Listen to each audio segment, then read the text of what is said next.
નમો ભગવતે વાસુદેવાય। અધ્યાય 22મો। સનતકુમારે પૃથુને જ્ઞાન આપ્યું। મૈત્રેય કહે છે, હે વિદુર, પ્રજાજનો પૃથુની સ્તુતિ કરતા હતા તેવામાં સનકાદિ ત્યાં આવ્યા।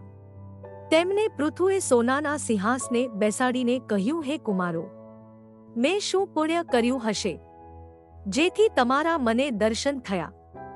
જેના ઘરમાં તમારા જેવા બ્રહ્મનિષ્ઠોનું પૂજન થાય તેના ઘરોને ધન્ય છે।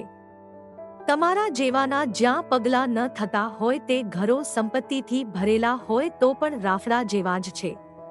હું આપને પૂછું છું કે આ સંસારમાં ભમતા લોકોનું કલ્યાણ કયા ઉપાય થાય?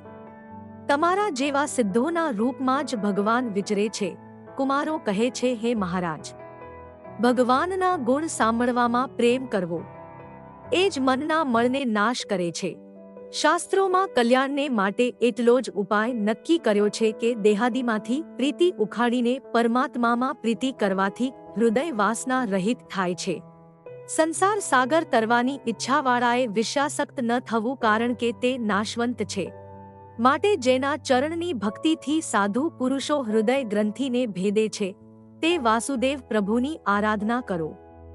કુમારોએ આપેલા જ્ઞાન પ્રમાણે પૃથુએ પરમાત્મામાં મન જોડ્યું અને બ્રહ્માર્પણ બુદ્ધિથી પૃથુ સર્વ કર્મો કરતા હતા। આ રીતે જ્ઞાનપૂર્વક કર્મો કરતા એવા પૃથુને 5 પુત્રો થયા। પૃથુ પ્રજાને રંજન કરતા, તેથી તેમણે રાજા આ નામને સાર્થક કર્યું હતું। પ્રથમ બંદીજનોએ સ્તુતિ કરેલા સર્વ ગુણોને પૃથુએ સંપાદન કર્યા હતા। ચોથા સ્કંધનો 22મો અધ્યાય સંપૂર્ણ।